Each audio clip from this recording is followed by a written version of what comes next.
अनुच्छेद 21A, हालांकि ये मूल संविधान में नहीं था, इसको जोड़ा गया है 86वें संविधान संशोधन 2002 द्वारा। ये जो है इसकी बात करता है शिक्षा का अधिकार, शिक्षा का अधिकार की बात करता है। तो शायद इसीलिए आपको याद होगा ये जो आया है वो 86 अमेंडमेंट द्वारा आया है।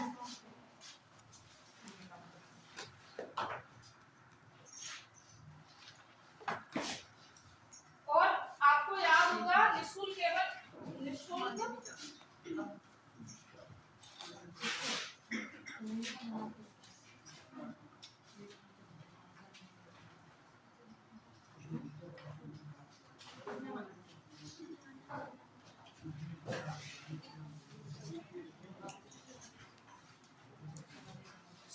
सीधी सी बात, केवल ज्यादा इधर की बातें नहीं। जो आर्टिकल 21A है वो शिक्षा की बात करता है कि शिक्षा का अधिकार जो है वो आपका क्या है, राइट है।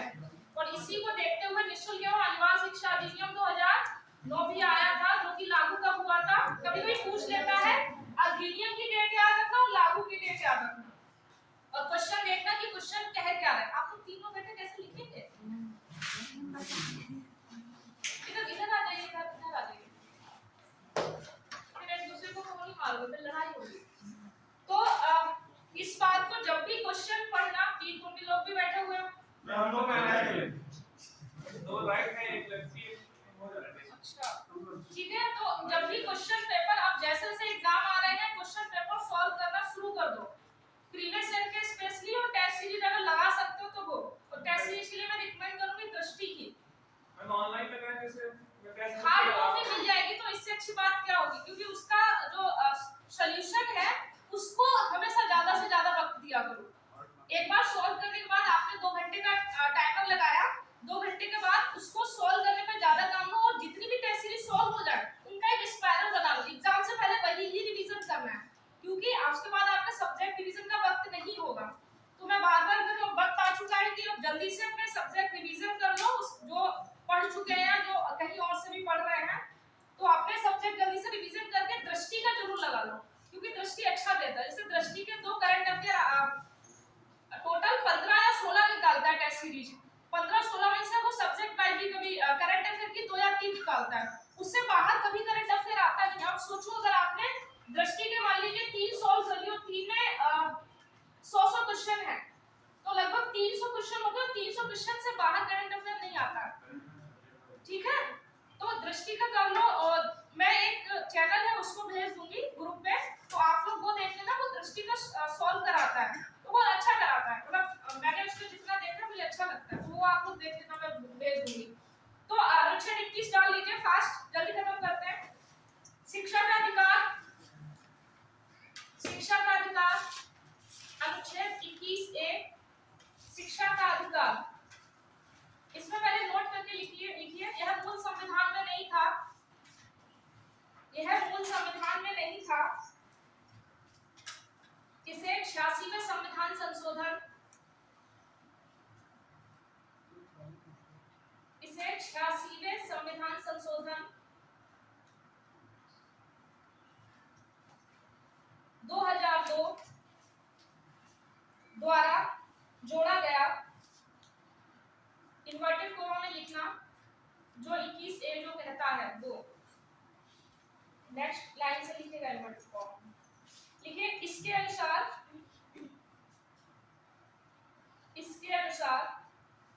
6 से 14 वर्ष तक की, 6 से 14 वर्ष तक के बच्चों को निःशुल्क एवं अनिवार्य शिक्षा प्रदान की गई है, ठीक है। नेक्स्ट लिखिए नोट करके, इसी को देखते हुए निःशुल्क एवं अनिवार्य शिक्षा अधिनियम, इसी को देखते हुए निःशुल्क एवं अनिवार्य शिक्षा अधिनियम 2009 लाया गया। 2009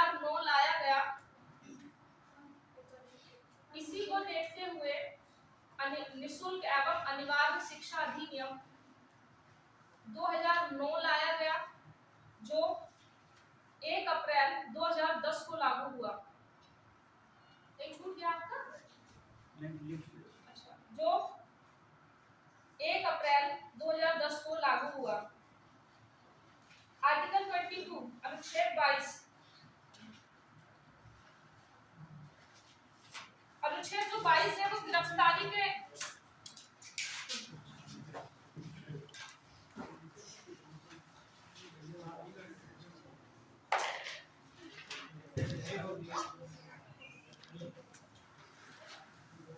अनुच्छेद जो 22 है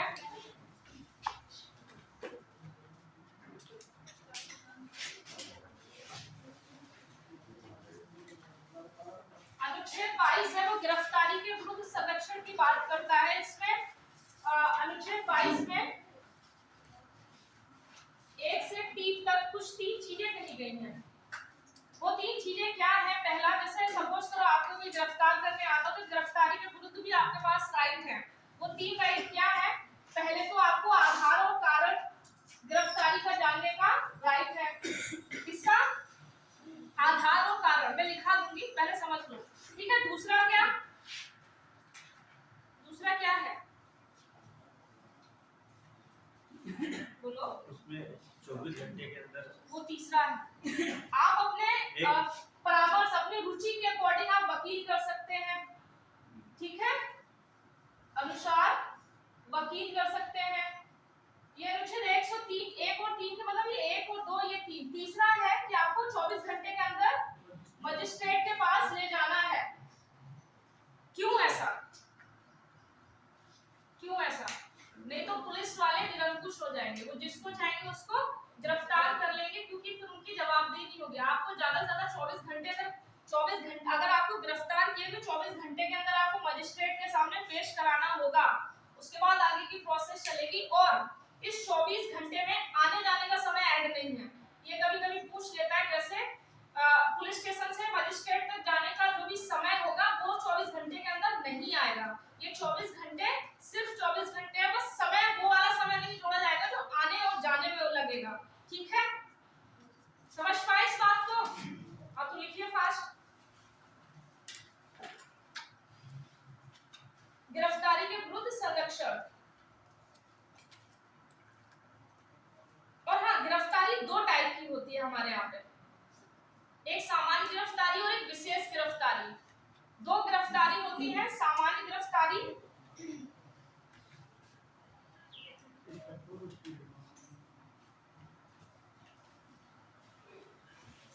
गिरफ्तारी और एक विशेष गिरफ्तारी। इसको आप कह सकते हैं दंडात्मक निरोध,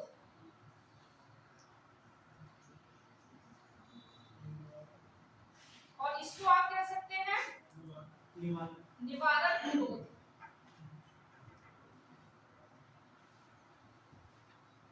ये वाला पोर्शन है, ये 1 से 3 तक है और ये 4 से 7 तक है, ठीक है। वो अलग मुद्दा है, क्या छोड़िए इतना डिटेल। दंडात्मक जो सामान्य गिरफ्तारी होती है उसमें सीधी सी बात होती है, अगर आप कोई अपराध करते हैं उसके बाद आपको दंड दिया जाएगा, ठीक है, आपको गिरफ्तार किया जाएगा या आप जब अपराध करते हैं तब। जो विशेष गिरफ्तारी होती है वो शंका के आधार पे, मान लीजिए हमें किसी पर शंका हो जाए, मतलब उसमें अपराध होने के चांसेस हैं, आपने अपराध किया नहीं है लेकिन अगर पुलिस को लग रहा है कि शंका है इस व्यक्ति पे कि ये भविष्य में ऐसा काम कर सकता है, तो उसके लिए विशेष गिरफ्तारी या निवारक निरोध का कॉन्सेप्ट लाया गया। ये विशेष रूप से ये जो हमारे विदेशी शत्रु हैं उनपे, ठीक है, उनपे लाया जाता है। इसी को देखते हुए बहुत सारे कानून आए हैं, जैसे आप पढ़े होंगे राष्ट्रीय सुरक्षा अधिनियम 1976, आपने यूपी कोका पढ़ा होगा, पढ़ा है नहीं पढ़ा है? ये जब आप देखते हैं तुरंत गिरफ्तारी हो जाती है इसमें कि जैसे स्पेशली इस काल में तो ये बहुत चर्चे में था कि आपको तुरंत गिरफ्तारी किसके बेस पे? शंका के बेस पे। क्योंकि इस बेस पे इसलिए क्योंकि इसमें आपको क्या होता है, इसमें आपके राइट ज्यादा हो जाते हैं कि आपको 24 घंटे के अंदर मजिस्ट्रेट के पास ले जाना है, सब वो जैसा कहेंगे उसके बाद आपको आगे की प्रोसेस होगी। लेकिन इसमें क्या होता है, आप शंका के बेस पे रख लीजिए और 3 महीने तक की मतलब 3 माह तक आप कैद रख सकते हैं। 3 माह तक आप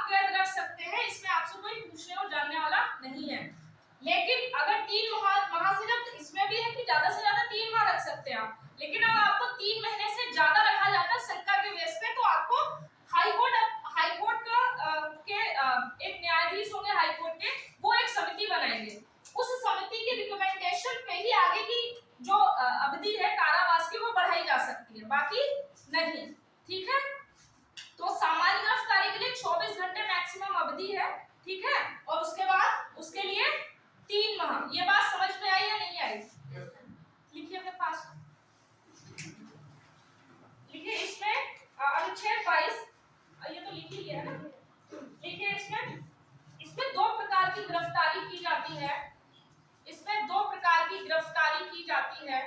एरो बना के लिख लेना, सामान्य गिरफ्तारी, जैसे मैंने लिखा है दो प्रकार की गिरफ्तारी की जाती है। वो दो प्रकार की गिरफ्तारी सामान्य गिरफ्तारी और विशेष गिरफ्तारी। सामान्य गिरफ्तारी को दंडात्मक निरोध कहते हैं और विशेष गिरफ्तारी को निवारक निरोध कहते हैं। ये आप जब अपराध करते हैं तब आपको पुलिस पकड़ती है। ये अब आपको शंका भी हो जाए, पुलिस को शंका हो जाए आप पे, तो आपको इसके अकॉर्डिंग पकड़ेगी। ठीक है, तो लिखिए इसके तहत दो गिरफ्तारी होती है, ये दो लिख लो पहले, एरो बना के लिख लिए। फिर लिखिए, हेडिंग डाल लीजिए, दंडात्मक निरोध या सामान्य गिरफ्तारी। दंडात्मक निरोध या सामान्य गिरफ्तारी अनुच्छेद 22 1 से लेकर 3 तक है ये। ठीक है, अनुच्छेद 22 का 1 से लेकर 3 तक। जब कोई व्यक्ति अपराध करता है, जब कोई व्यक्ति अपराध करता है तो उसे दंड देने के लिए गिरफ्तार किया जाता है। जब कोई व्यक्ति अपराध करता है तो उसे दंड देने के लिए गिरफ्तार किया जाता है, इसे ही दंडात्मक निरोध या सामान्य गिरफ्तारी कहते हैं। जब कोई व्यक्ति अपराध करता है तो इसे, जब कोई व्यक्ति अपराध करता है तो उसे दंड देने के लिए गिरफ्तार किया जाता है, इसे ही सामान्य गिरफ्तारी या दंडात्मक निरोध कहते हैं। इसके अंतर्गत व्यक्ति को 3 प्रकार के अधिकार प्राप्त हैं। इसके अंतर्गत व्यक्ति को 3 प्रकार के अधिकार प्राप्त हैं। 3 प्रकार के अधिकार प्राप्त हैं। पहला पॉइंट बना के पहला लिखिए, गिरफ्तारी का आधार व कारण बताया जाएगा। गिरफ्तारी का आधार व कारण बताया जाएगा।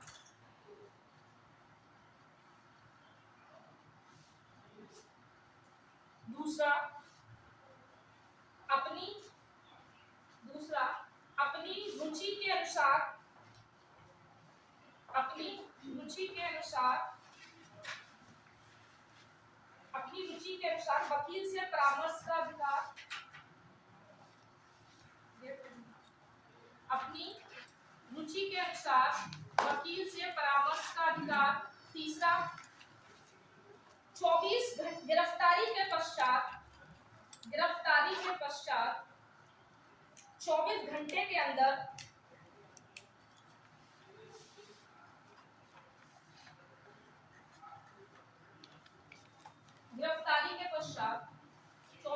के अंदर किसी मजिस्ट्रेट के समक्ष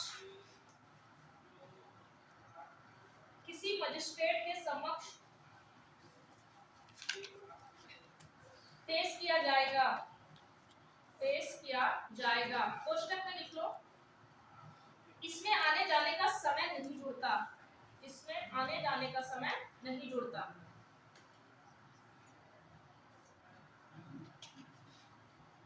नोट करके इसी में, या एरो बना के इसके नीचे लिखो, एरो बना के इसके नीचे एरो, इस टाइप बीच से एरो, यहाँ ऐसा कुछ लिखा उसको बीच से एरो लिखिए।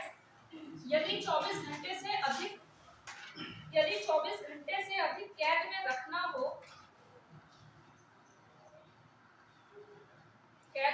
हो तो मजिस्ट्रेट के आदेश से ही रखा जाएगा।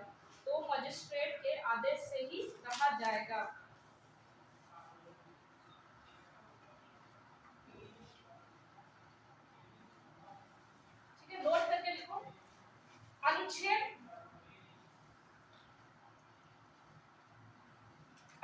ऐसे लिखो, उपर्युक्त अधिकार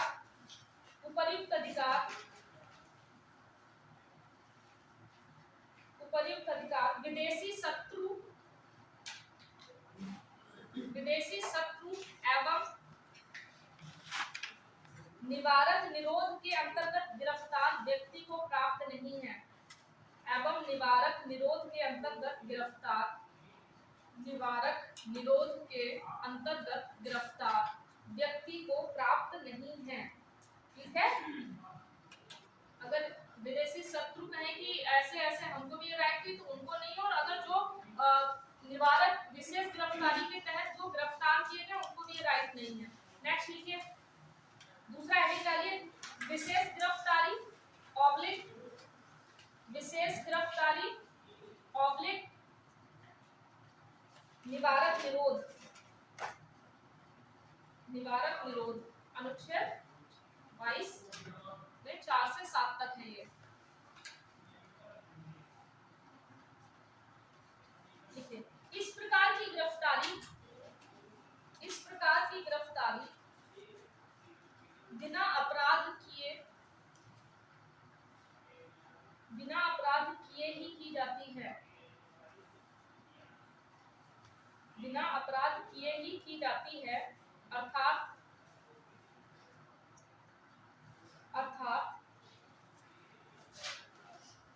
किसी व्यक्ति के बारे में यदि यह आशंका हो जाए, अर्थात किसी व्यक्ति के बारे में यह आशंका हो जाए कि वह कोई गंभीर अपराध करने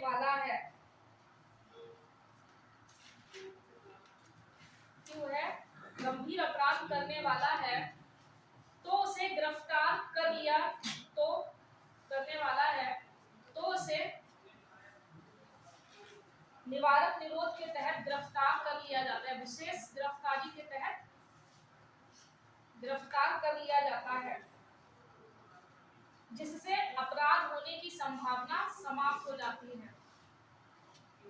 निवारक या विशेष गिरफ्तारी के तहत गिरफ्तार कर लिया जाता है, जिससे भविष्य में अपराध होने की संभावना खत्म हो जाती है।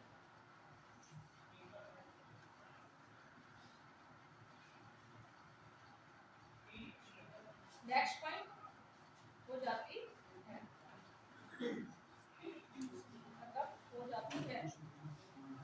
नेक्स्ट पॉइंट, इसके अंतर्गत गिरफ्तार व्यक्ति को अधिकतम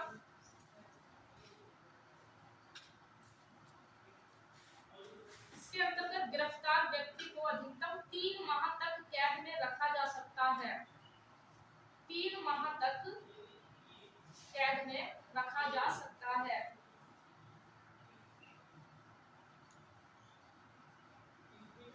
इससे अधिक समय तक गिरफ्तार रखना हो, इससे अधिक समय तक गिरफ्तार रखना हो तो हाई कोर्ट या उच्च न्यायालय द्वारा, क्वेश्चन में हाई कोर्ट द्वारा गठित सलाहकार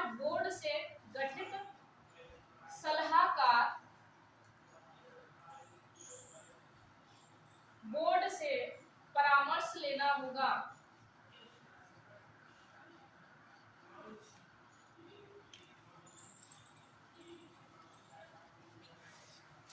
इस बोर्ड में हाई कोर्ट का न्यायाधीश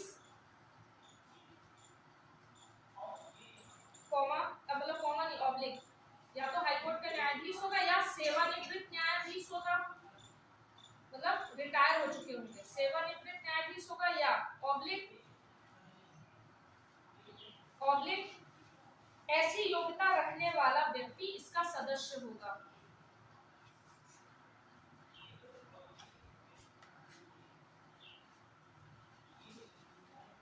ठीक, नोट करके फिर लिखिए, निवारक निरोध समवर्ती सूची का विषय है। निवारक निरोध समवर्ती सूची का विषय है, मतलब राज्य भी बना सकता है इसमें कानून और केंद्र भी बना सकता है। इसलिए आप देखते होंगे कुछ राज्यों ने अपने बना रखे हैं, जैसे यूपी ने यूपी कोका, महाराष्ट्र का था मकोका, और क्या बोला निवारक विषय है, मतलब समवर्ती सूची का विषय मतलब केंद्र भी बना सकता है कानून और राज्य भी। ठीक है, लिखिए जो कानून बनाए गए हैं इसको देखते हुए, राष्ट्रीय सुरक्षा अधिनियम, या ऐसे लिख देना, इसी को देखते हुए इसी के अंतर्गत कुछ कानून लाए गए। ठीक है, इसी को देखते हुए इसके तहत कुछ कानून लाए गए, जैसे राष्ट्रीय सुरक्षा अधिनियम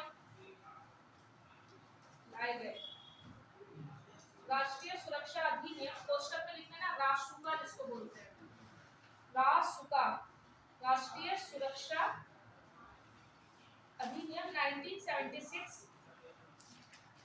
1976 का है ये, नहीं 1980 का है, 1976 बदलो मंजूरी, 1980 दूसरा जैसे यूपी का आया है, तो दूसरा लिखिए आतंकवाद निरोध कानून, आतंकवाद निरोध कानून, आतंकवाद निरोध कानून 2002, उसको कोटा बोला जाता था, कोष्टक में कोटा लिखते हैं ना, ठीक है। यूपी का यूपी कोका है, यूपी का लिख लो यूपी कोका, यूपी कोका, जैसे महाराष्ट्र का महाराष्ट्र मकोका, उसको शॉर्ट बोलते हैं मकोका। ठीक, इतनी बात समझ में आई कि हमने सामान्य गिरफ्तारी, इतनी बात समझ में आई। अब यहाँ तक किसी को कोई दिक्कत कि कौन सी सामान्य गिरफ्तारी होती है, कौन सी विशेष गिरफ्तारी होती है, किसमें कितने समय तक रखा जाता है, अगर अधिक रखना हो तो क्या करेंगे, ठीक है, इसमें किसी को दिक्कत नहीं होनी चाहिए। नेक्स्ट लिखिए शोषण के विरुद्ध अधिकार, आर्टिकल 23 अनुच्छेद 23 एवं 24, पहले लिख लो शोषण के विरुद्ध अधिकार अनुच्छेद 23 एवं 24।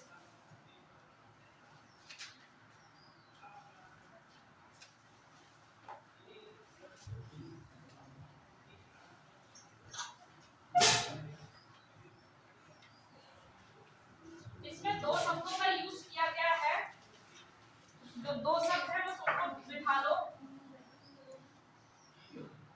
मानव व्यापार और बलात् श्रम।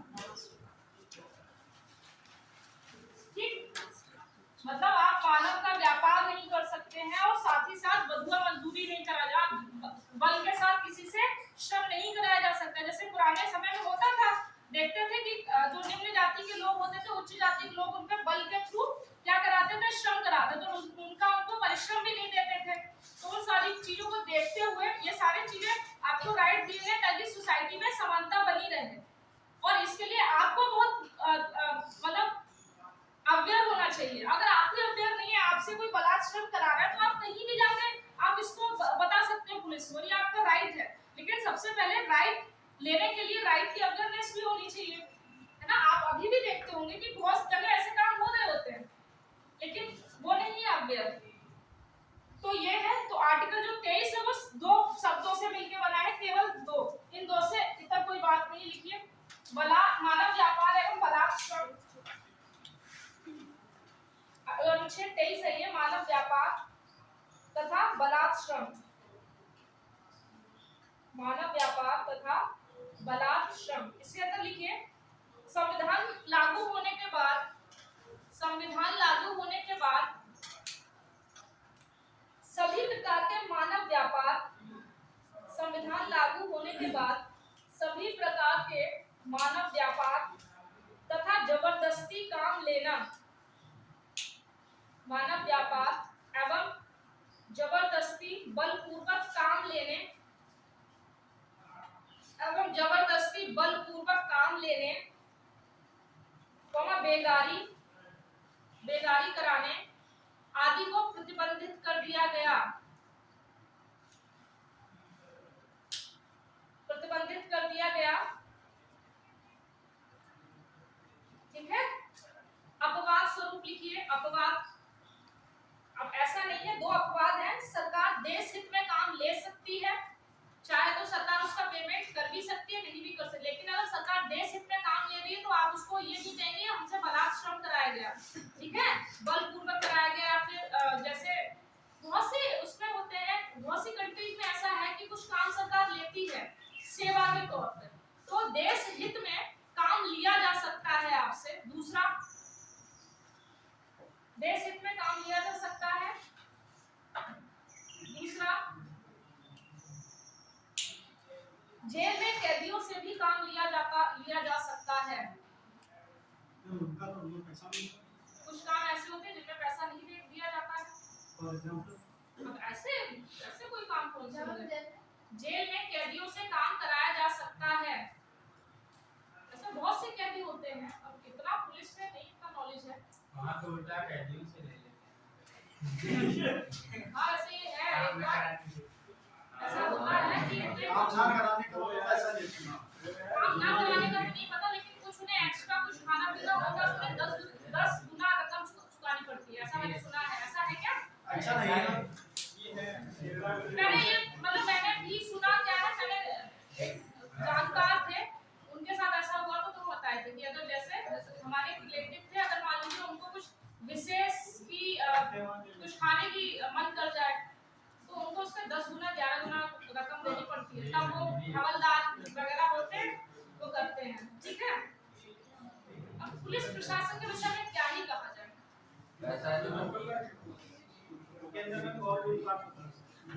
एक्चुअली पता है, अब मुझे नहीं पता आप लोग कितने सहमत हैं, लेकिन एक बात सच है, अगर पुलिस की सब छवि सुधर जाए या पुलिस ईमानदार हो जाए तो मुझे लगता है सभी जो सब कुछ है देश में वो सब सुधर जाएगा अपने आप, अगर केवल पुलिस अपना काम ईमानदारी से करे। क्या लगता है?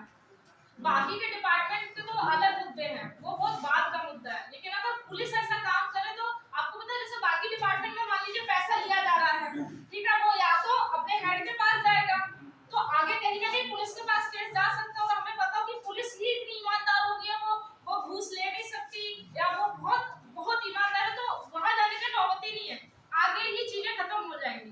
लेकिन हमारा जैसे हमारे सामान रवैया क्या होता है, ठीक है कर लो तुम केस, हम बाद में देख लेंगे। जिसकी पैठ है पुलिस में वो ऐसे ही देखता है। मुझे नहीं पता आप लोग कितनी जमीन से जुड़े, पर आप लोगों से ज्यादा मैं वो जमीन से जुड़ी हूँ, और ये सच है कि आपको कुछ भी कोई बहुत कमजोर है तो आप बलपूर्वक एकदम आपकी अच्छी रेपुटेशन है, आपके अच्छे जान पहचान के लोग हैं तो आप कहेंगे हम इनको देख लेंगे। नहीं मैं वो जमीन से जुड़े उनके प्रति केस पुलिस लगा रहे थे बहुत है इसलिए डर के बगैर क्या नहीं पाते हैं पुलिस के खिलाफ। नहीं कहे कि गांजा बेच रहे थे कहीं बेच रहे थे थोड़ा गांव में ऐसा होता है ना, जैसे कच्ची शराब किसी ने घर रखवा दी, हाँ ऐसे मैंने बहुत न्यूज़पेपर में सुना था कि पुलिस को इसलिए पुलिस से कोई भिड़ता नहीं है क्योंकि पुलिस जो होता है ना बदला लेने में मानते हैं कि पुलिस अच्छे से बदला ले सकती है, किसी क्या वो सही करे गांजा रखवा दिया, कच्ची शराब रखवा दी, हां कच्चा भी रखवा देते हैं कट्टा, हाँ ये सही कह रहे हैं, ये जमीन की हकीकत है, इसमें हंसने वाली बात ये नहीं ग्रामीण का है। अगर शोषण हो रहा है तो सिर्फ पुलिस से, सही कह रहे हैं आप, इसीलिए विकास नहीं हो रहा ग्रामीण का। मैं सहमत हूँ, बिल्कुल सहमत हूँ आपकी बात। 302 का मुकदमा आगे निपटा दे। हाँ? पुलिस 302 का मुकदमा थाने में बैठ के आधे घंटे निपटा देती, कोर्ट में चलता 500। तो यही तो था, वही तो है ना, एक कहावत पर्सनल थी, एक्सपीरियंस एक व्यक्ति था, कहावत में एक सच है, एक व्यक्ति था, उसने जब न्यायाधीश जो थे, जो जज थे, जब वो उस बुजुर्ग को, वो बहुत लंबे समय से केस लड़ रहा था, तो जरा जवानी से बेचारा केस लड़ते लड़ते बुढ़ापे तक आ गया, तो जब न्यायाधीश ने उसे निर्णय दिया और उसके पक्ष में दिया तो उस बूढ़े व्यक्ति ने कहा था भगवान तुमको दरोगा बनाया अगले जन्म में, तो उसने कहा कि आपको पता है बाबा कि आप कैसी बात करते हैं, मैं दरोगा से बहुत ऊपर हूँ, तो उसने कहा ये हमको नहीं पता, लेकिन हमको ये पता कि उस दिन हमने दरोगा से सांठ-गांठ कर ली होती तो आज इतना लंबा समय नहीं हमें व्यतीत करना पड़ता, और ये बात सच है। इसलिए दरोगा की पावर अपनी पावर होती है, और मोस्टली लोग दरोगा बनना चाहते हैं, एक बार दरोगा उसके बाद बल्ले बल्ले आपकी नहीं लगता है, तो तुम लड़कियों स्पेशली दरोगा के लिए फॉर्म अप्लाई किया करो, जो बारी घूमते हैं देश को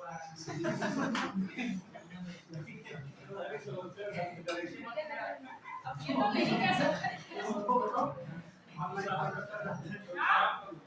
नहीं अगर आपकी बातों से सहमत हो, ये सच है, ऐसा है, ग्रामीण अंचल की भी यही है। ग्रामीण में पुलिस आने का मतलब है बहुत उसको बहुत उस तरीके से देखते हैं कि इनकी लज्जा और इनका प्रतिष्ठा समाप्त हो गई है, किसी के घर में पुलिस आ जाए तो गांव में तो मुझे लग रहा है सभी बचने की कोशिश करते हैं कि पुलिस के मुद्दों पे ना भिड़े, हाथ पैर जोड़ लो वो ठीक है, सभी करते हैं ये मुझे लगता है, गांव में, शहरों में भिड़ जाते हैं अक्सर लोग। शहरों में फोन कर लीजिए हाँ? एकदम क्या कह रहे हैं? शहरों में ऐसा कुछ नहीं है। मतलब शहरों के लोग अवेयर है, और जो पुलिस करते हैं वो भी जानते हैं कि अवेयर है, तो ज्यादा भिड़ने के चांसेस होते नहीं हैं। चलिए नेक्स्ट लिखिए, क्या था अपवाद 23 अनुच्छेद 24 कारखानों आदि में बच्चों की नियुक्ति पर प्रतिबंध, कारखानों आदि में बच्चों की नियुक्ति पर प्रतिबंध। बीच में एरो बना के लिखिए इसके आगे, प्रतिबंध एरो बना के लिखिए। 14 वर्ष से कम आयु के, 14 वर्ष से कम आयु के किसी भी बच्चे को, किसी भी बच्चे को, किसी भी बच्चे को कारखाने, किसी भी बच्चे को कारखाने, खदान, संकट में उद्योग आदि में नहीं लगाया जा सकता, आदि में नहीं लगाया जा सकता।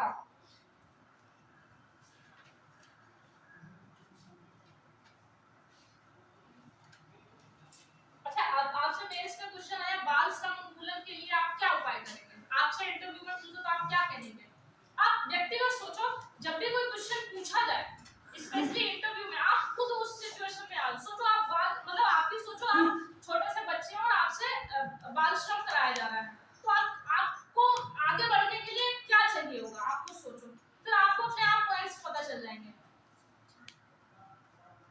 पहले तो हम शिक्षित होना, आपकी शिक्षा हो गई, शिक्षा के लिए अब जैसे मैथ्स में लिख रहे हैं ना, तो आपने जैसे कहा शिक्षा, तो शिक्षा के जस्ट आगे आपने लिख दिया ऐसे ऐसे गवर्नमेंट जो क्या कर रही है, योजनाएं चला रही है ना, अनिवार्य निःशुल्क शिक्षा अभियान, कानूनी रूप में देखें तो अधिनियम लेके आए, और वैसे आप देखें तो बहुत सारी योजनाएं, जैसे बाल श्रमिक योजनाएं चल रही हैं। बाल श्रमिक योजना अभी हाल ही में यूपी गवर्नमेंट ने चलाई थी, जब कोविड में जो बच्चे अनाथ हो गए थे उनके लिए, पता नहीं योजना का नाम याद नहीं आ रहा मुझे।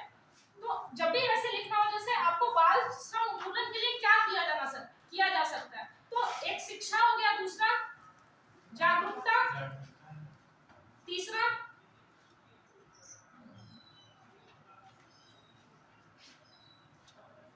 सरकारी नीतियां है या नहीं है?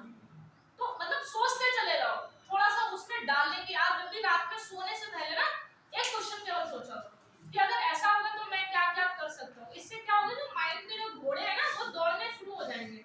तो वो घोड़े दौड़ाना शुरू किया करो, भले 5 मिनट दिया करो कि अच्छा, अगर एक मेंस का आपको 20 रुपए का कुछ आता है अब तक के आए हुए क्वेश्चन मेंस के, तो उनमें जो सबसे सरल लगता है वो क्वेश्चन उठा लिया करो।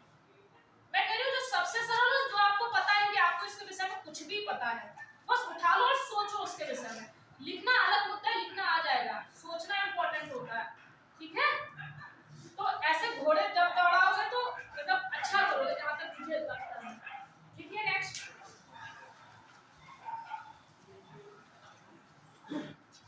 धार्मिक स्वतंत्रता का अधिकार, हेडिंग धार्मिक स्वतंत्रता का अधिकार 25 से 18।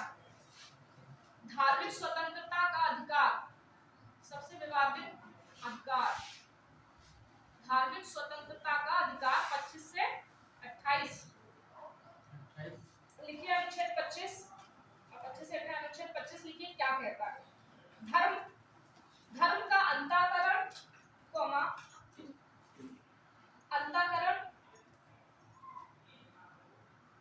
धर्म को मानना, धर्म को मानना और उसके अनुरूप प्रचार करने की स्वतंत्रता।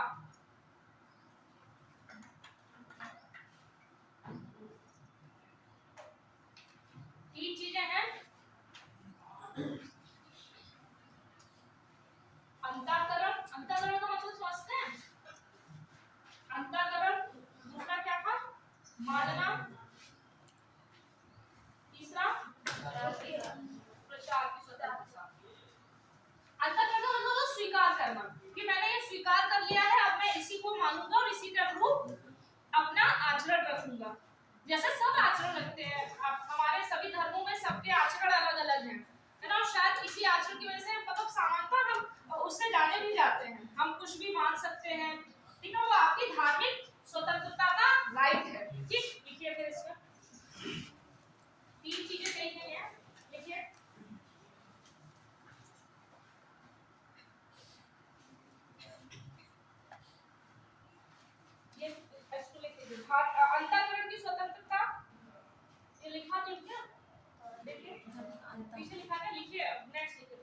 बाद में छोड़िए।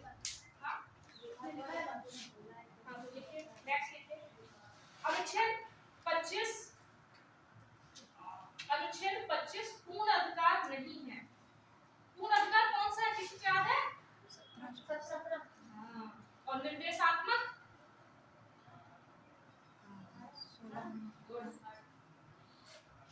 अनुच्छेद 25 पूर्ण अधिकार नहीं है, अर्थात इस पर प्रतिबंध लगाया जा सकता है, अर्थात इस पर प्रतिबंध लगाया जा सकता है।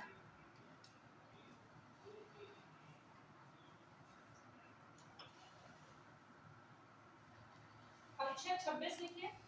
अनुच्छेद 26 धार्मिक कार्यों के प्रबंध की स्वतंत्रता, धार्मिक कार्यों के प्रबंध की स्वतंत्रता। इसके अंतर्गत, इसमें लिखिए, इसके अंतर्गत प्रत्येक व्यक्ति कार्यों के प्रबंधन या प्रबंध की स्वतंत्रता, इसके अंतर्गत प्रत्येक व्यक्ति धार्मिक संप्रदाय, पब्लिक संस्था, धार्मिक संस्था की स्थापना कर सकता है, स्थापना कर सकता है और संपत्ति का अर्जन कर सकता है। मतलब आप इसके लिए आप जो भी संपत्ति है उसको अर्जित कर सकते हैं और उसके अकॉर्डिंग एक प्रबंधन का मतलब ये होता है कि उसको इस्टेब्लिश कर देना, ठीक है, मैनेजमेंट कर देना उसका। नेक्स्ट लिखिए। अनुच्छेद 26-25 नोट करके लिखिए। अनुच्छेद 26-25 का ही विस्तार है, मतलब जो 25 है वो व्यक्ति की स्वतंत्रता की बात होगी, जो 26 है वो एक कदम आगे क्या कि वो उससे रिलेटेड संपत्ति का भी अर्जन कर सकता है, उसका प्रबंधन कर सकता है।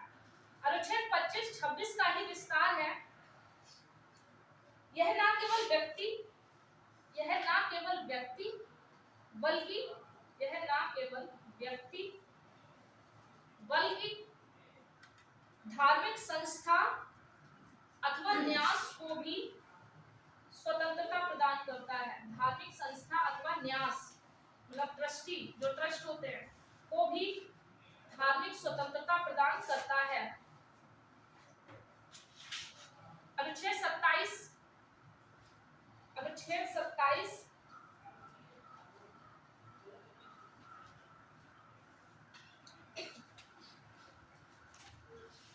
किसी विशेष धर्म की अभिवृद्धि और उसके फलने फूलने के लिए, किसी विशेष धर्म की अभिवृद्धि के लिए करों से छूट, करों से छूट,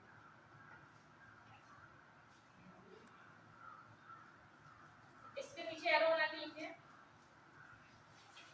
किसी धर्म विशेष के विकास के लिए, किसी धर्म विशेष के विकास तथा रखरखाव के लिए, विकास तथा रखरखाव के लिए खर्च की गई राशियों पर, खर्च की गई राशियों पर कोई कर नहीं लिया जाएगा, कोई कर नहीं लिया जाएगा।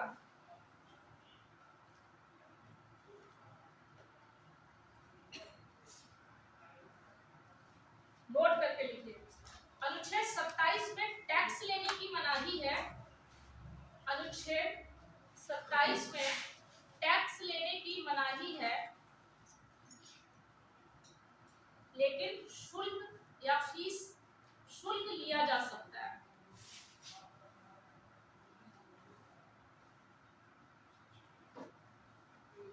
लेकिन शुल्क लिया, जैसे जो टैक्स होता है ना वो संपत्ति पे लगता है ना, जो शुल्क होता है वो सेवा पे लगता है। मान लो आप किसी मंदिर या मस्जिद में गए, पास में उन्होंने लिख दिया कि जूते चप्पल रखने के लिए 5 रुपए, तो उन्होंने सेवा के लिए, तो आप शुल्क और टैक्स में डिफरेंस करके रखना, ठीक है। ये छोटे छोटे शब्द आपको घुमा सकते हैं,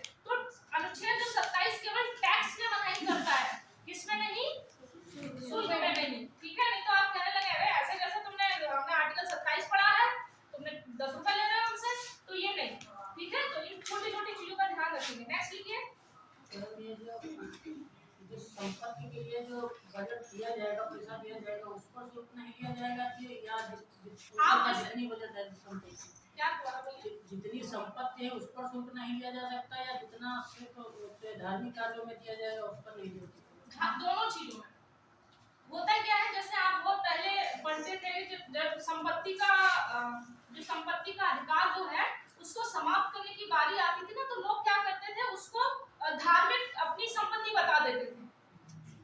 ऐसा बहुत हुआ है गांव में, तो स्पेशली बहुत से लोग जिनके पास बहुत संपत्ति होती है ना, वो क्या कर देंगे, मंदिर बनवा देंगे।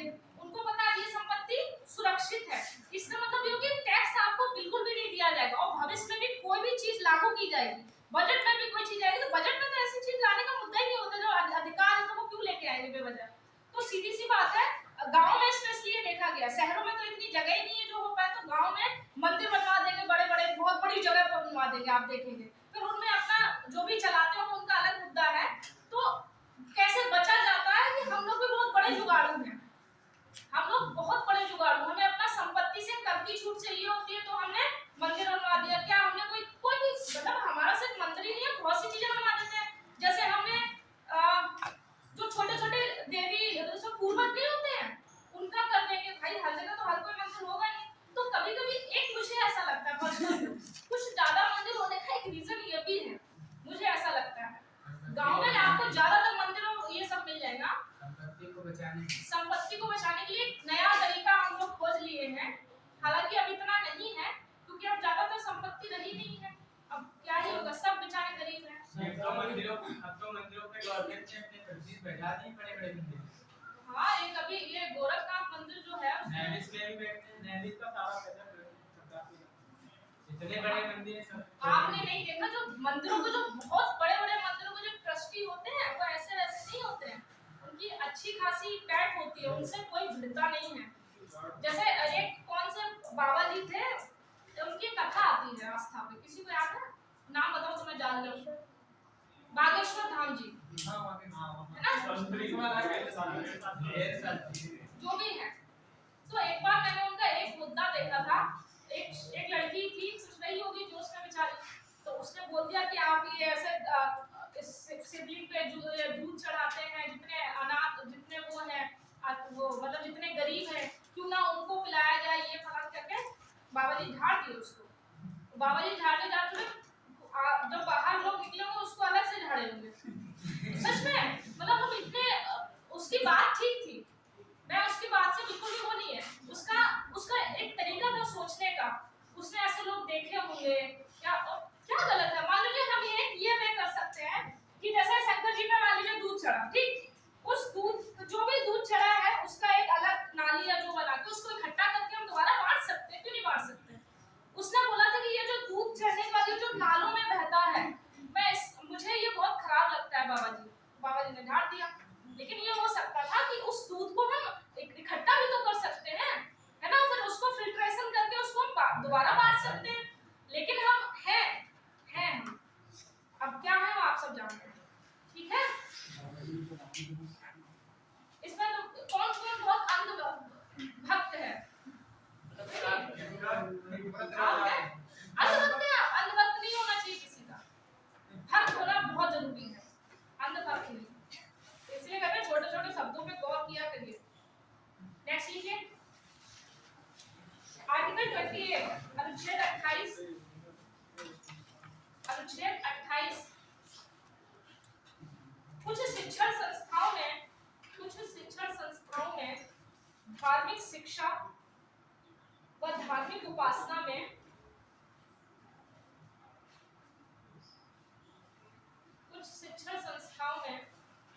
धार्मिक शिक्षा व धार्मिक उपासना में उपस्थिति में स्वतंत्रता। अच्छा, कभी-कभी ना हमारे राइट धरे के धरे रह जाते हैं। आपको किसी से याद हो, बीएचयू में एक मुस्लिम व्यक्ति था, उसने संस्कृत से उसने कुछ किया था, पीएचडी की थी। आप लोगों को अगर मुद्दा याद हो तो, मुझे नहीं पता, याद है किसी को? तो उस सीधी सी बात है, कोई सब्जेक्ट धर्म विशेष नहीं देखता, तो एक मुस्लिम व्यक्ति था, उसने बीएचयू से पीएचडी किया था संस्कृत से, और उसकी संस्कृत भाई साहब गजब थी, मतलब वो बहुत अच्छा स्टूडेंट था। लेकिन बीएचयू के बच्चों ने उससे पढ़ना इनकार पढ़ने से इनकार कर दिया।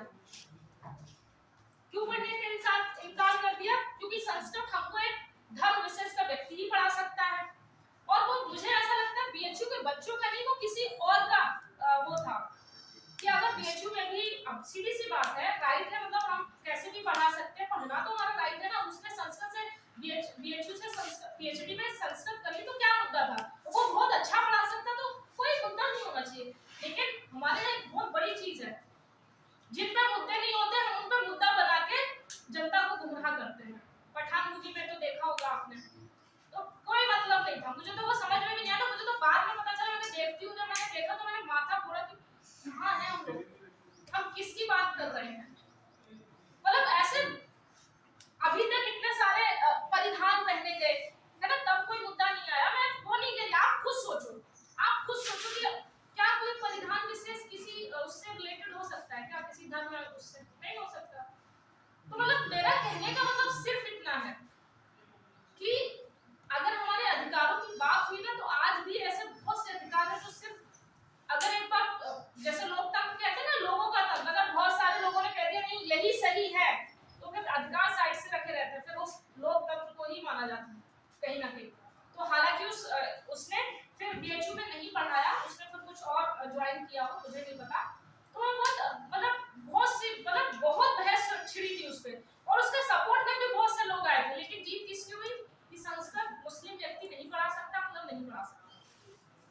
तो ये नहीं होना चाहिए।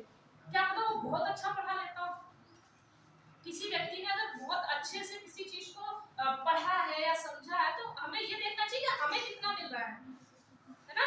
हम क्यों हमेशा कोशिश करते हैं कि हमको वो बहुत पुराने प्रोफेसर ही पढ़ाए, किसी यंग से पढ़िए, क्या पता और मजा आए पढ़ने। नहीं, प्रोफेसर का मुझे तो समझ में नहीं आया कभी, वैसे ही बताऊं। वो तो ये ज्यादा नॉलेज के चक्कर में ना, एक हमारे सर हैं, बहुत से सर मैंने ऐसे देखे, ज्यादा नॉलेज के चक्कर में वो बच्चों को देख ही नहीं पाते। वो वहां उनका लेवल होता है, बच्चों का लेवल यहाँ होता है, तो मैच नहीं हो पाता।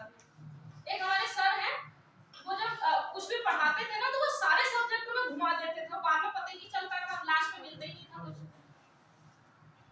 मतलब वो मॉडर्न हिस्ट्री भी पढ़ा देते, उसमें ज्योग्राफी में भी घुस जाते थे, फिर एंशिएंट और मिडाइवल में भी घुस जाते थे, फिर वो करंट में भी घुस जाते थे, बच्चे घुस ही नहीं पाते थे। सर फिर मतलब बहुत से बच्चों ने बोला क्लास हटा दीजिए, मैं तो जाती नहीं थी। मुझे एक बार कोई पसंद नहीं आया, तो उनसे तो मैंने स्पष्ट शब्दों में बोला था, सर मुझे आपकी क्लास बिल्कुल समझ में नहीं आती, मुझे नहीं पता मैं क्या करती हूँ आपकी क्लास में। और उस दिन के बाद से मैं उनकी सबसे, एक होता है नजर वाली स्टूडेंट, मैं थी, वो मुझे बिल्कुल पसंद नहीं आई। 2 बार क्लास, वो तो मेरी कॉपी में लिखे थे कि आपके पढ़ने का कोई मतलब नहीं है, 100% आपकी पढ़ाई बेकार है, आपके पढ़ने का कोई मतलब नहीं है। टेस्ट में भी मुझे मार्क्स हमेशा जानबूझ के कम ही दिए, जब मैं ऐसे लिखती थी तो 50 में से 10 दे दिए, 15 दे दिए। मैं कभी बहुत जल्दी मतलब होता हतोत्साहित नहीं होती, मुझे पता है मेरी चीजें की क्या है, बस दैट्स मैटर। आप लोग भी, आपको पता होना चाहिए आपकी चीजें क्या है, कोई आपको कितना भी भला बुरा क्यों ना कहे, आपको अपने ऊपर विश्वास होना चाहिए, क्योंकि अंतिम विजेता वही होता है जिसका खुद पे विश्वास होता है। ये सोसाइटी है, कभी अप्स होती है, कभी डाउन होती है। आप हमेशा अपने विश्वास पे रहिएगा। आप अगर अपने आप पे विश्वास करते हो, तो दुनिया की कोई भी ताकत आपको किसी भी चीज से, सिलेक्शन तो अलग मुद्दा है, किसी भी चीज से हरा नहीं सकती है। तो आपका भरोसा सबसे इंपॉर्टेंट होता है। और जिस दिन वो कहते हैं ना, मन का हारा व्यक्ति हर जगह से हार जाता है। जिस दिन आपने मान लिया, समझ रही हैं आपने अगर ये मान लिया कि मैं नहीं कर सकती, तो ये सच है, आप नहीं कर सकते, और आपने मान लिया कि आप कर सकते हैं, फिर कुछ भी हो। मैं अपना पर्सनल व्यू बताती हूँ, मुझे अभी जीवन का ऐसा एक भी काम नहीं है कि जो मुझे दिया है मैं कर नहीं सकती, ऐसा कोई भी काम नहीं है, मुझे ऐसा लगता है। और अभी तक जितने भी काम मिले हैं मैं बखूबी निभाए। तो हमेशा ऐसा किरदार रखिए कि बस मैं कर सकती हूँ, ये वाला जज्बा रखिए, मैं कर सकती हूँ, कर सकता हूँ, अलग मुद्दे बाकी बाद में, बाकी धीरे धीरे स्टेप करेंगे, हो जाएगा, उसका कोई इशू नहीं है। नेक्स्ट लिखिए, राज्य विधि से पूर्णता पोषित, राज्य विधि से पूर्णता पोषित मतलब राज्य जिसमें पूरी तरीके से सारे कायदे कानून बनाता है, ऐसे स्कूल।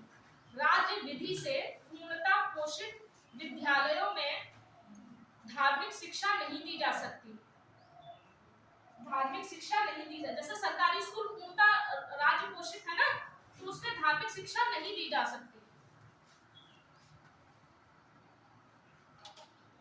ठीक है, नेक्स्ट लिखिए इसी में, नेक्स्ट लाइन से पॉइंट, ऐसी शिक्षण संस्था जो धार्मिक न्यास द्वारा स्थापित है, मतलब जो ट्रस्ट होते हैं धार्मिक, वो अगर ऐसी संस्था को स्थापित करते हैं और उनके धर्म के द्वारा यह मान्यता है, कि धार्मिक शिक्षा दिया जाना चाहिए,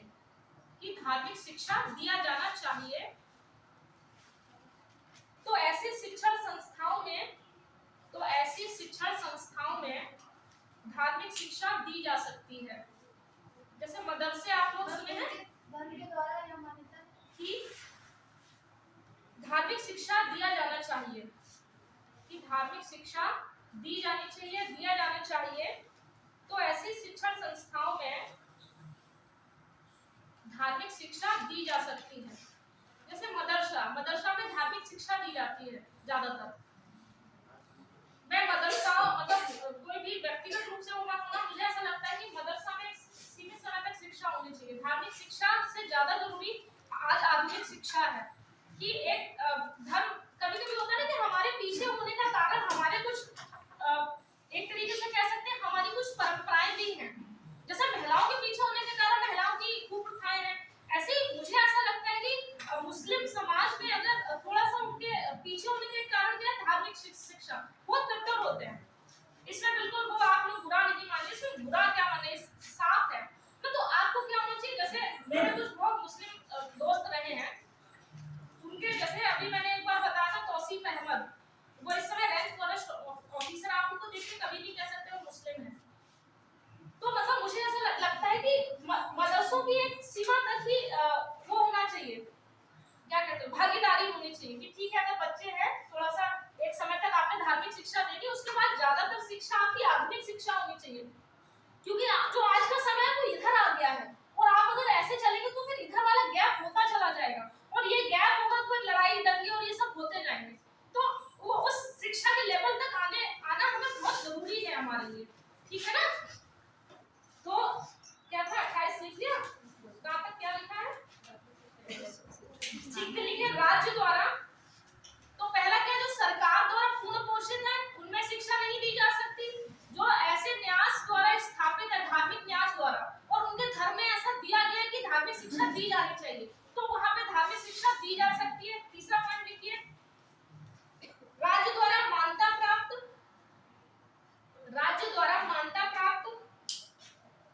तथा राज्य द्वारा सहायता प्राप्त शिक्षण संस्थाओं में छात्रों की सहमति के आधार पर ही धार्मिक शिक्षा दी जा सकती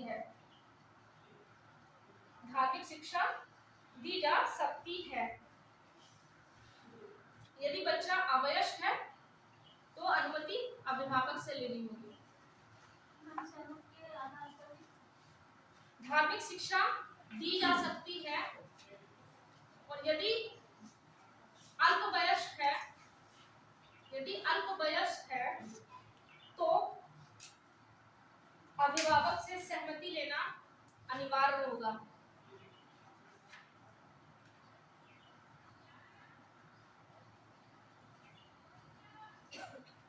ऐसे स्कूल मान्यता तो सरकार ही देती है, जैसे प्राइवेट स्कूल हो गए, है ना, कुछ प्राइवेट स्कूल हो गए जहाँ पे ऐसा लगता है कि धार्मिक शिक्षा दी जानी चाहिए, तो वो भी किसके बेस पे, या तो बच्चा कहेगा कि मैं स्वतंत्र हूँ, ले भी सकता हूँ और नहीं भी ले सकता हूँ, और बच्चा अल्पवयस्क है तो उनके माता पिता ये निर्णय लेंगे। ठीक, इतनी बात कंफर्म। नेक्स्ट लिखिए, आर्टिकल 29, ऐसे लिखिए संस्कृति, ऐसे लिखिए संस्कृति, 29 काट दीजिए, संस्कृति और शिक्षा का अधिकार, अनुच्छेद 29 और 30, तो सब पास लिखो, मैं सोची आधे घंटे में खत्म कराऊंगी, ये भी आज 29 और 30 लिखिए।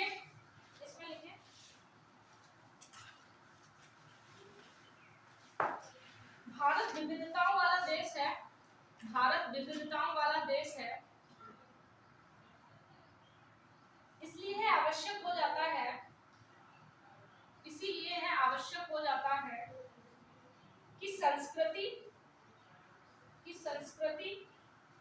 भाषा एवं लिपि की विविधता को बनाए रखा जा सके। भारत विविधताओं वाला देश है, इसीलिए विविधताओं को, इसीलिए क्या होगा, इसीलिए यह आवश्यक है संस्कृति, भाषा और लिपि की विविधता को बनाए रखा जा सके। ठीक, तो आर्टिकल 29 अब लिखिए।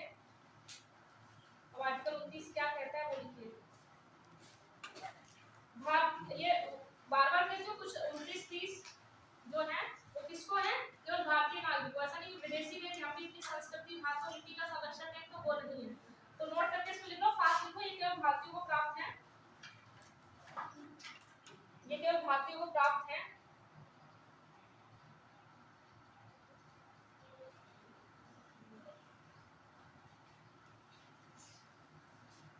ये केवल भारतीयों को प्राप्त है।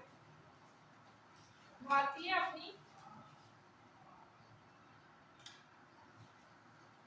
अपनी भाषा और लिपि और संस्कृति का संरक्षण कर सकते हैं।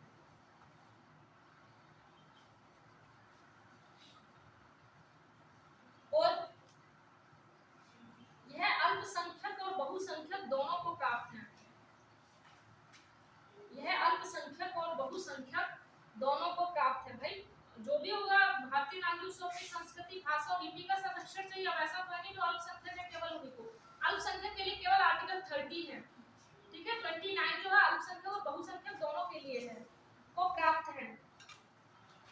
आर्टिकल 30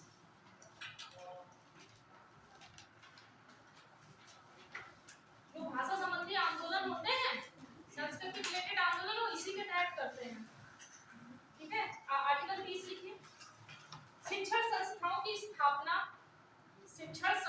की स्थापना व प्रशासन करने का, शिक्षण संस्थाओं की स्थापना व प्रशासन करने का अल्पसंख्यक वर्ग का अधिकार, अल्पसंख्यक वर्ग का अधिकार।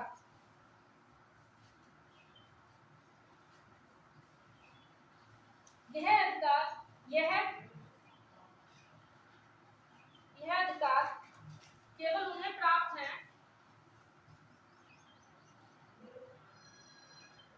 यह अधिकार धार्मिक एवं अल्पसंख्यकों को प्राप्त है, धार्मिक एवं अल्पसंख्यकों को प्राप्त है।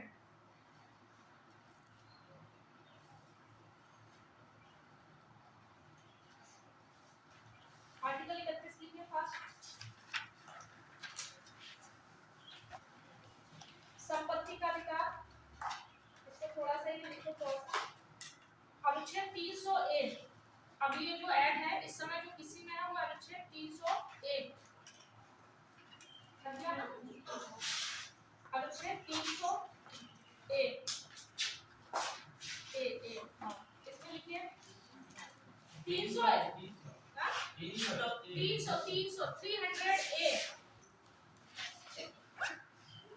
लिखिए। संपत्ति का अधिकार अनुच्छेद 31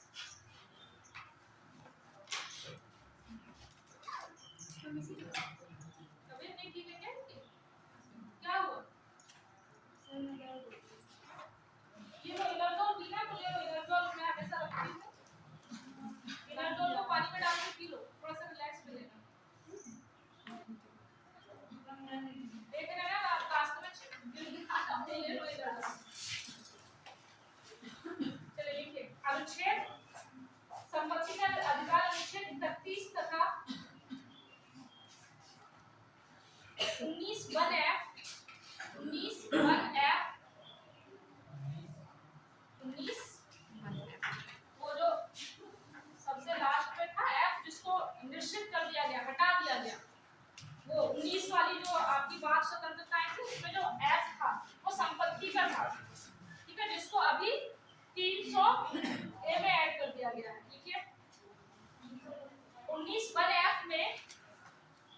मौलिक अधिकार था, मौलिक अधिकार था, लेकिन 44वें संविधान संशोधन द्वारा जनता पार्टी की सरकार ने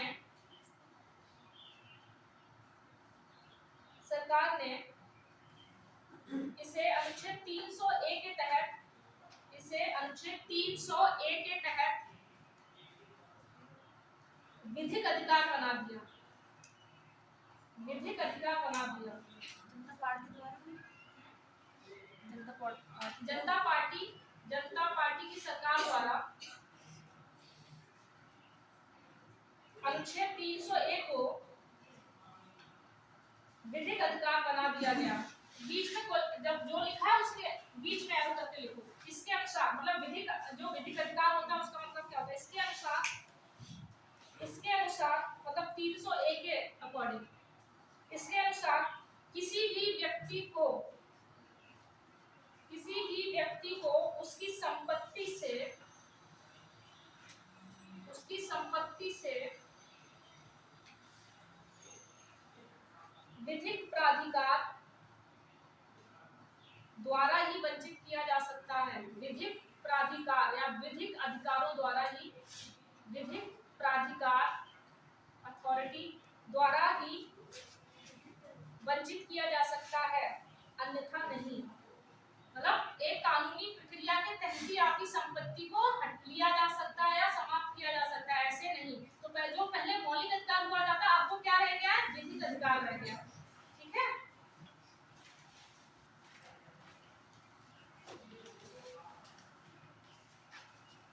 नेक्स्ट लिखिए 32 अनुच्छेद 32, आर्टिकल अनुच्छेद 32।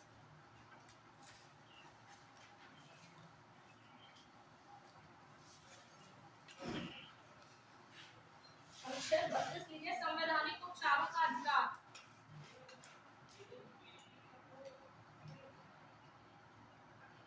संवैधानिक उपचारों का अधिकार।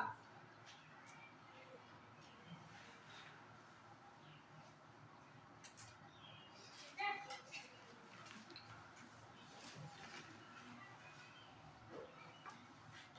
देखिए, अधिकारों का अस्तित्व ही उपचारों पर आधारित है। जितने भी अधिकार हैं उनका अस्तित्व किस पे आधारित है? उपचारों पर। अधिकारों का अस्तित्व ही उपचारों पर आधारित है। अभी बता दूंगी, उपचारों पर आधारित है। उपचार के अभाव में अधिकारों का अस्तित्व नहीं है।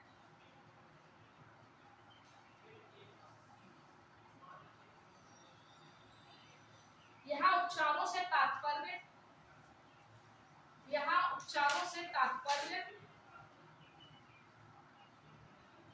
अनुच्छेद 32 के तहत सुप्रीम कोर्ट, अनुच्छेद 32 के तहत सुप्रीम कोर्ट द्वारा और अनुच्छेद 226 के तहत हाई कोर्ट द्वारा, और अनुच्छेद 226 के तहत हाई कोर्ट द्वारा, उच्च न्यायालय द्वारा जारी किए गए रिटों से है। मतलब अगर आपके अधिकारों का हनन हो रहा है तो जब आप सुप्रीम कोर्ट या हाई कोर्ट जाएंगे, है ना, तो हाई कोर्ट और सुप्रीम कोर्ट जो रिट जारी करेगा वो रिट ही उपचार है। उन रिट के माध्यम से आपको उपचार दिया जाएगा। ठीक, ये बात समझ में आई? तो जो 32 है, 32 में जो रिटें होंगी उसको हम सुप्रीम कोर्ट में पढ़ेंगे। ठीक है, यहाँ नहीं पढ़ेंगे।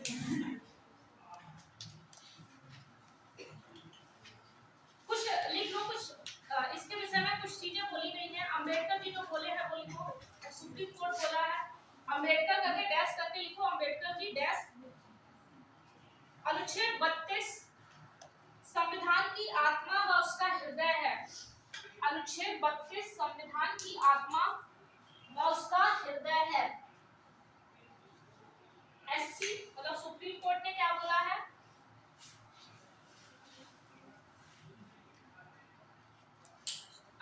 एससी में लिखिए, सुप्रीम कोर्ट ने बोला अनुच्छेद 32 संविधान का आधारभूत ढांचा है।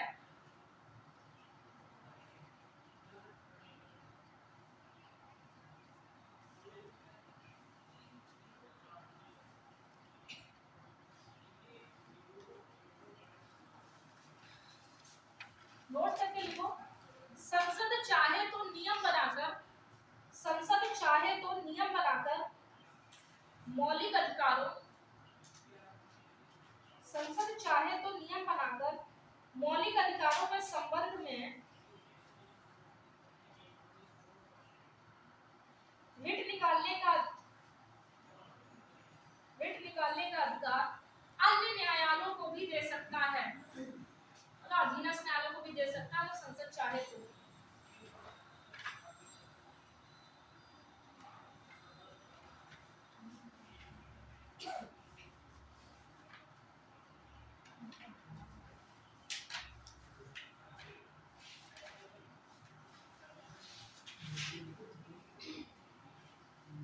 खत्म आपके कुछ अधिकार, आपके सारे अधिकार खत्म हो गए, अब आपके पास कुछ नहीं है।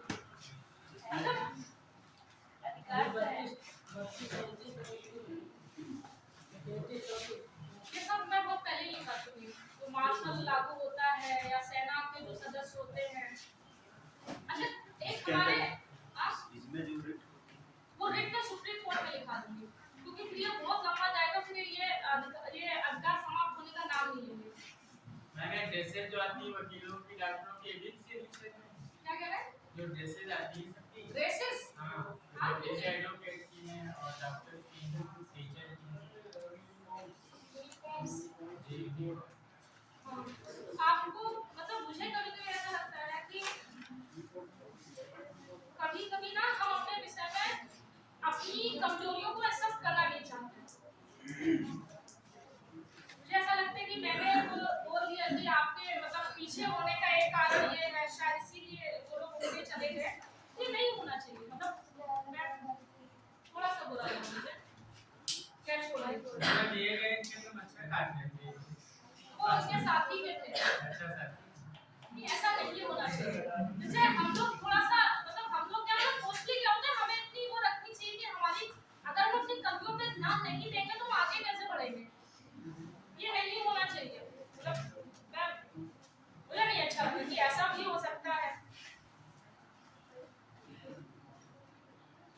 चलिए लिखिए राज्य के नीति निर्देशक तत्व, हेडिंग डालिए। अच्छा राज्य के नीति निर्देशक तत्व क्या है?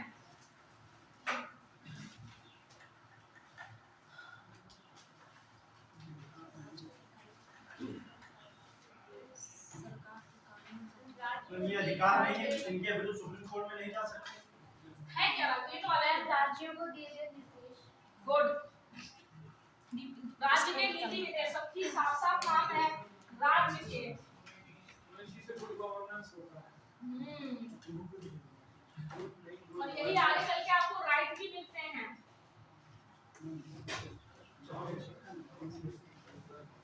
पढ़ाई के वक्त सभी को इक्वल होना चाहिए, मतलब इस तरीके से नहीं होना चाहिए कि कुछ भी, ये अच्छी आदत नहीं है।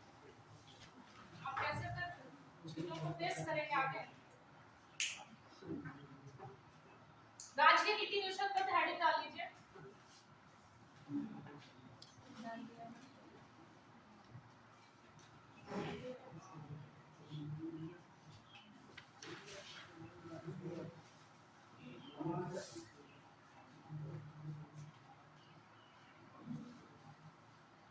इंग्लिश में भी लिख लो directive principle of state policy.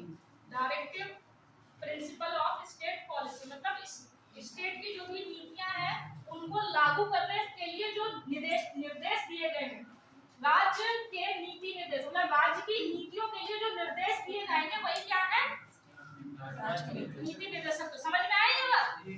ठीक, तो इसमें ये बहुत अच्छा है, मतलब ये एक तरीके से संविधान का आधारभूत ढांचा ही है।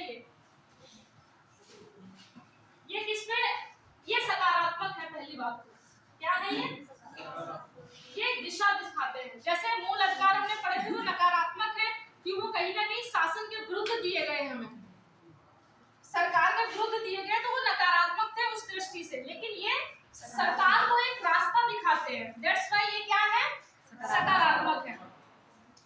ठीक है, तो अब नीति निर्देशक तत्वों की हम बात कर लेते हैं। 1928 में नेहरू जी 1928 में नेहरू रिपोर्ट जो आई थी उसमें 19 मौलिक अधिकार की बात की गई थी।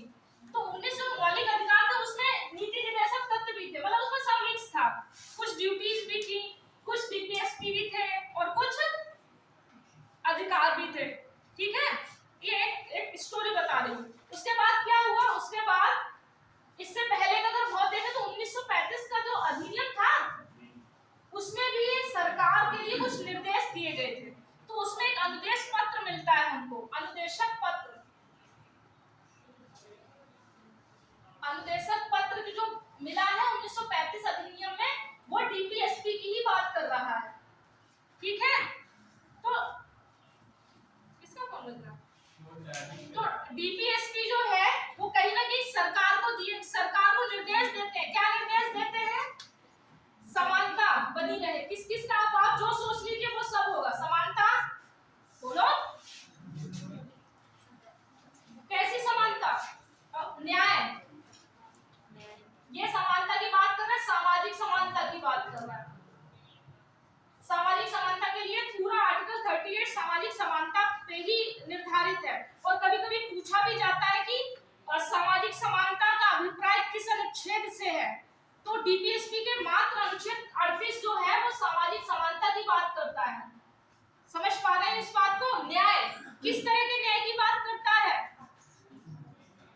सामाजिक, आर्थिक, राजनीतिक और राजनीतिक। ये सारा आपने प्रस्तावना में भी पढ़ा था, यस मैम। याद है? अभी हाल ही में आया था कि आर्थिक न्याय की बात कहाँ की गई है, तो उसमें मतलब उसमें डीपीएसपी ही सही होगा। कुछ लोगों ने प्रस्तावना भी लगा दी, तो वहाँ पे डीपीएसपी होगा। डिटेल से बात की गई, यहाँ पे ज्यादातर आर्थिक न्याय की ही बात की गई है कि भौतिक संसाधनों का संकेंद्रण ना हो, जो संपत्ति है वो केवल कुछ वर्गों तक ना रह जाए, ठीक है। आर्थिक न्याय के लिए सरकार कदम उठाएगी कि वो आर्थिक न्याय की स्थापना के लिए जो असमानता है, आर्थिक असमानता है, क्षेत्रीय आर्थिक असमानता है, उसको कम करेगा। इस बात को समझ पाए कि नहीं? तो राज्य के जो नीति निर्देशक तत्व है, सिर्फ इतनी सी बात है कि राज्य जो भी कुछ भी नीतियां लेके आएगा वो किस पे बेस्ड होंगी?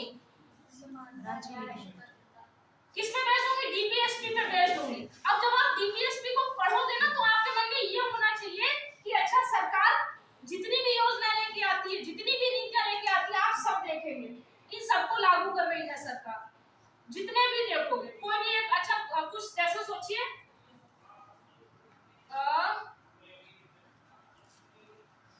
कुछ बताती हूँ आपको। जैसे कोई योजना बताइए, मनरेगा होगी, तो मनरेगा जो है आर्टिकल 41 और 43 को लागू करता है कि काम पाने का, काम, लोक सहायता और रोजगार पाने का अधिकार, ठीक है ना। इसके तहत हमने मनरेगा लेके आए। और जैसे आपका एक और है प्रसूति सहायता है, 42 में है, शायद 42 में है प्रसूति सहायता। तो उसके लिए आप देखते हैं मातृत्व वंदना योजना चल रही है, पोषण मिशन चल रहा है ना। उसके बाद और क्या चल रहे हैं, जितने भी महिलाओं के लिए है वो सब इसी को देखते हुए चल रहे हैं। तो आप अब जब डीपीएसपी पढ़ेंगे तो आपके दिमाग में यह होना चाहिए कि जितनी भी चीजें आप अपना खुद को रिलेट करना, कि मैंने अगर आर्टिकल 38 पढ़ा है तो ऐसा क्या मेरे आसपास ऐसा कुछ हुआ है, तभी आप इसको कनेक्ट कर पाएंगे।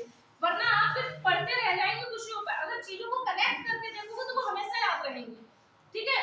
हम जितने भी आर्टिकल पढ़ेंगे, आप लोग कोशिश करेंगे कि आप जब न्यूज़पेपर पढ़ते हो, न्यूज़पेपर पढ़ने का मतलब यही तो है ना कि आप चीजों को कनेक्ट कर पा रहे हो कि नहीं कर पा रहे हो, ये किसके तहत लाई गई है। आवाज आ रहा है?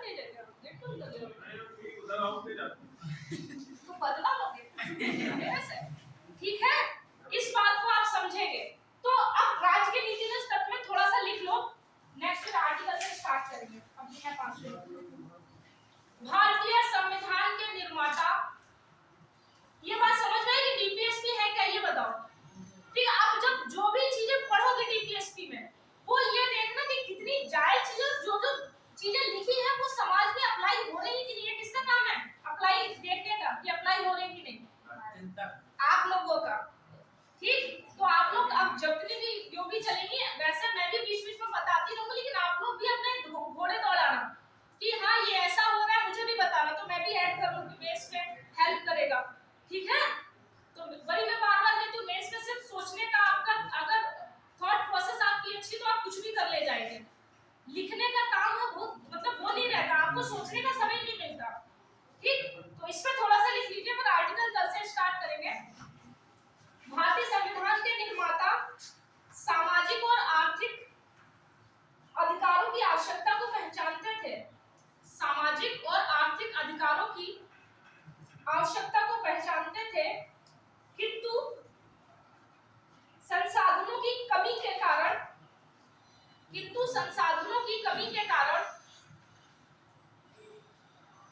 इन्हें मूल अधिकार के रूप में देना संभव नहीं हो सका।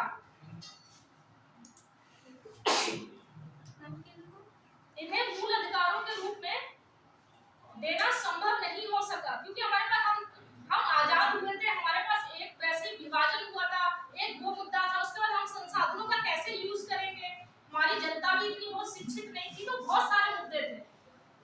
तो संसाधन की कमी को देखते हुए नहीं था,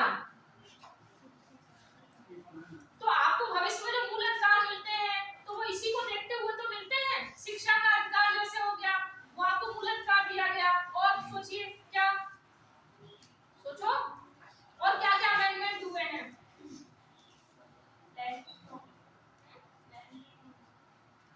वो तो हटा दिया,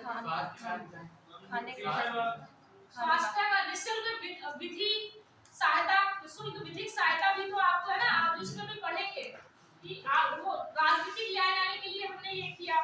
ठीक है, तो कहाँ लिखा था?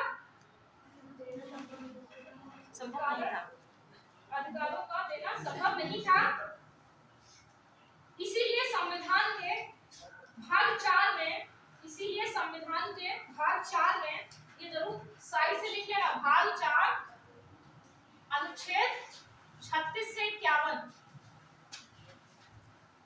इसीलिए भाग 4 में राज्य के नीति निदेशक तत्वों का प्रावधान किया गया। राज्य के नीति निदेशक तत्वों का प्रावधान किया गया। नेक्स्ट, प्रावधान किया गया। नेक्स्ट, विधि बनाते समय सरकारें इन सिद्धांतों को एक आदर्श के रूप में अपनाने का प्रयास करेगी। सरकारें क्या विधि विधि बनाते समय इन सिद्धांतों को आदर्श के रूप में, इन सिद्धांतों को एक आदर्श के रूप में अपनाने का प्रयास करेगी। फास्ट को जल्दी से। नेक्स्ट, 1928 की नेहरू रिपोर्ट में 19 मौलिक अधिकार थे। इनमें डीपीएसपी भी शामिल थे।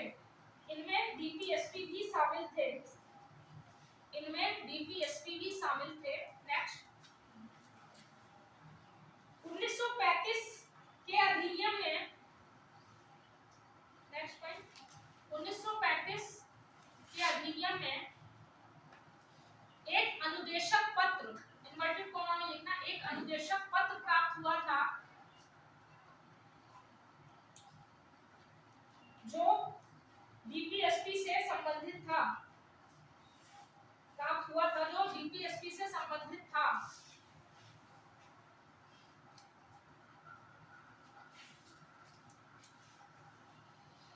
नेक्स्ट, सप्रू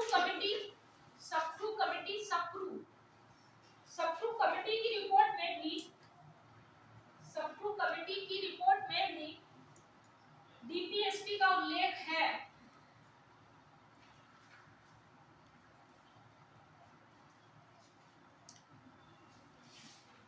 मौलिक, नेक्स्ट ठीक है, ये यात्रा होगी कब कब दिए गए थे। ठीक है, नेक्स्ट ठीक है, मौलिक अधिकारों की उप समिति ने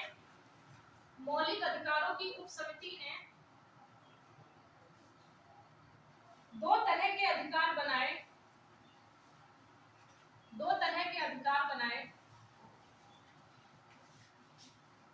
पहला नंबर 1 जिसे तत्काल दिया जा सके उसे भाग 3 में रखा। जिसे तत्काल दिया जा सके उसे भाग 3 में रखा। हैं मौलिक अधिकारों की, उनको तत्काल दिया जाना था। दूसरा ये जिन्हें भविष्य में दिया जा सकेगा, दूसरा पॉइंट जिन्हें भविष्य में दिया जा सकेगा उन्हें भाग 4 में रखा।